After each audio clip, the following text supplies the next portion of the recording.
मित्रांनो, जमिनीमध्ये स्फुरद, नत्र आणि पालाश म्हणजे स्फुरद म्हणजे सल्फर, नत्र म्हणजे नायट्रोजन आणि पालाश म्हणजे पोटॅशियम या अन्नद्रव्यांची कमतरता असेल आणि त्यासोबतच जस्त म्हणजे झिंक, लोह म्हणजे आयर्न, मंगल म्हणजे मॅग्नीज आणि तांबे म्हणजे कॉपर यांची जर कमतरता असेल तर या घटकांअभावी पिकांचं व्यवस्थित पोषण होत नाही.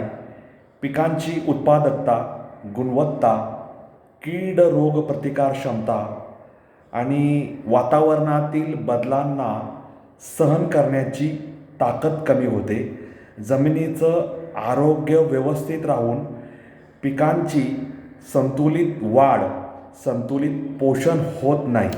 आता मी हे तुम्हाला का सांगतोय तर आपलं मराठवाड्याचं जे कृषी विद्यापीठ आहे, वसंतराव नाईक मराठवाडा कृषी विद्यापीठ, त्या कृषी विद्यापीठाच्या प्रयोगशाळेतील माती परीक्षणाच्या निष्कर्षानुसार मराठवाड्यातील जमिनीमध्ये नत्र, स्फुरद, अन्नद्रव्यांची कमतरता आहे आणि मराठवाड्यातील जिल्हानिहाय तांबे, लोह, मंगल, जस्त यांचं जे प्रमाण आहे टक्क्यांमध्ये, त्याचंसुद्धा संख्याशास्त्रीय माहिती आपल्याकडे उपलब्ध आहे आणि त्या माहितीचा अभ्यास करून आपण काही म्हणजे आपण म्हणण्यापेक्षा शास्त्रज्ञांनी जे निष्कर्ष नोंदवलेत त्याची माहिती मी तुम्हाला आता देणार आहे.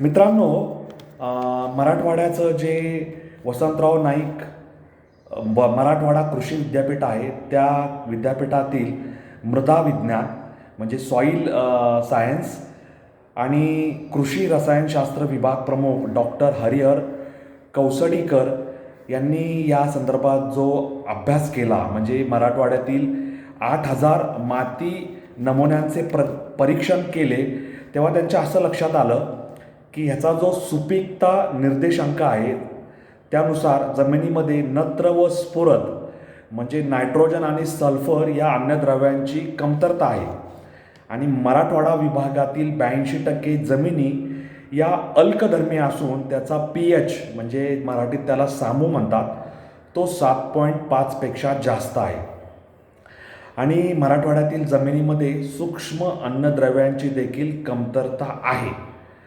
तेव्हा या सगळ्या घटकांमधून त्यांचे जे निष्कर्ष आहेत त्याच्याबद्दल आपण बोलणार आहोत. आता मराठवाड्यातील जे 8 जिल्हे आहे त्या प्रत्येक जिल्ह्यातून 1,000 असे 8,000 माती नमुने परीक्षण करण्यात आले होते आणि त्याची माहिती संकलित करून त्याचं विश्लेषण केलं, ॲनालिसिस केलं. तेव्हा नत्र, स्फुरद, पालाश या अन्नद्रव्यांच्या उपलब्धतेनुसार जमीन सुपीकता निर्देशांक जो तयार करण्यात येतो त्याचे काही निकष आहेत, पॅरामीटर्स आहेत आणि त्या पॅरामीटरच्या आधारावर मराठवाड्यातील जमिनींचं वर्गीकरण करण्यात आलं. आता हा जो अन्नद्रव्यांचा निर्देशांक आहे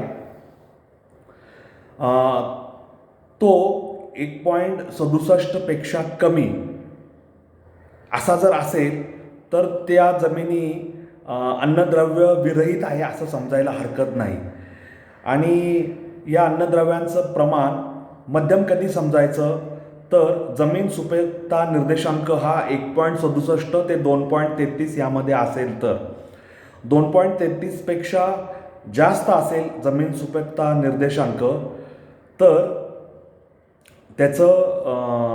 त्याच्यामध्ये अन्नद्रव्यांची विपुलता आहे असं समजायला काही हरकत नाही. परंतु मराठवाड्यात सरासरी नत्राचं प्रमाण 1.17, स्फुरद 1.44 आणि पालाश 2.69 असा जमीन सुपीकता निर्देशांक आहे. त्यामुळे ह्याच्यात असं दिसून येतं आहे की पालाशचं प्रमाण अधिक आहे परंतु नत्र व स्फुरद या अन्नद्रव्यांची तिथे कमतरता आहे. आता त्याच्यापुढे जाऊन बाकी जे अन्नद्रव्याचे घटक आहेत, उदाहरणार्थ जस्त ज्याला आपण झिंक म्हणतो, 80% जमिनीत जमिनीत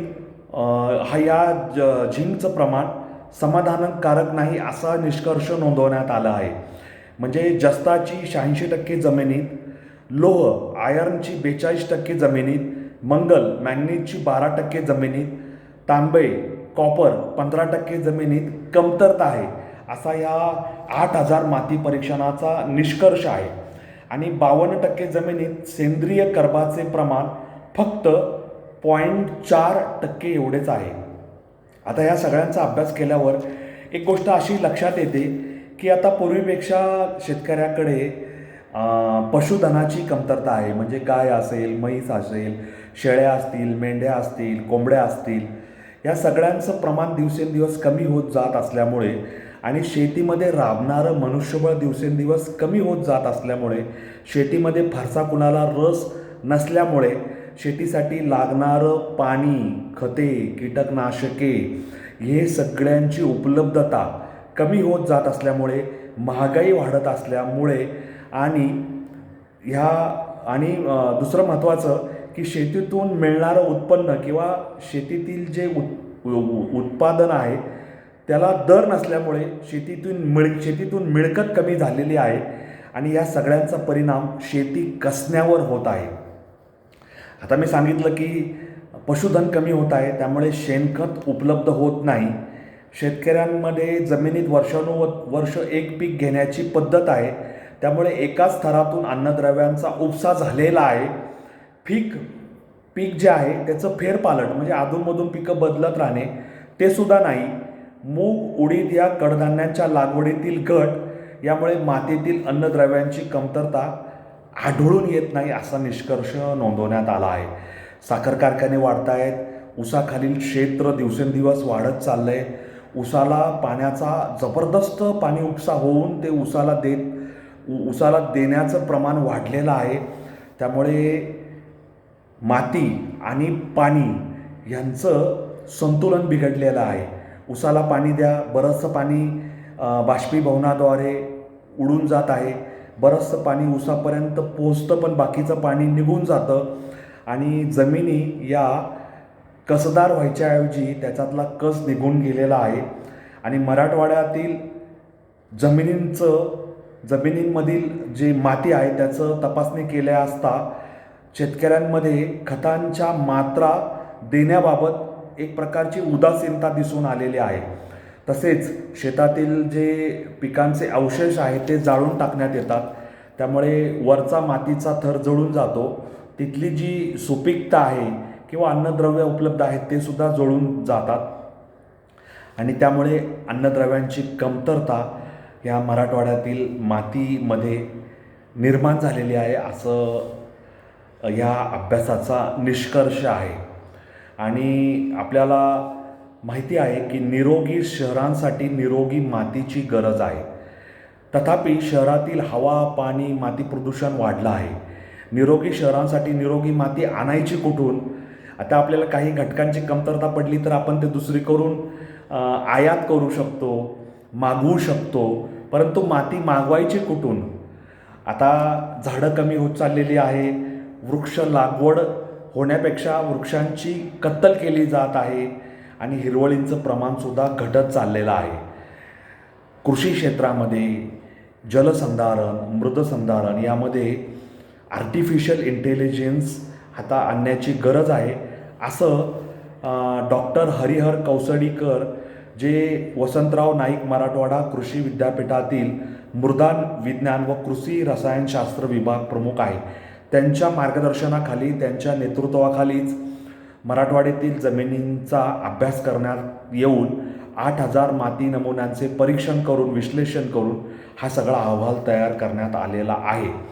जमिनींमध्ये पाणी मोजून मापून, तसेच खतांची मात्रा, कीटकनाशकांची मात्रा मोजून मापून दिली, त्यांचं बारकाईने निरीक्षण करत राहिलं, हवामानाचा अभ्यास केला, तसेच बाजाराचा अभ्यास केला तर दर, त्याच्यानंतर पिकाला काय गरज आहे ह्याचं संगणक आधारित असं अभ्यास आणि परीक्षण क्षेत्र केलं जाईल असं त्याच्यात नमूद केलेलं आहे.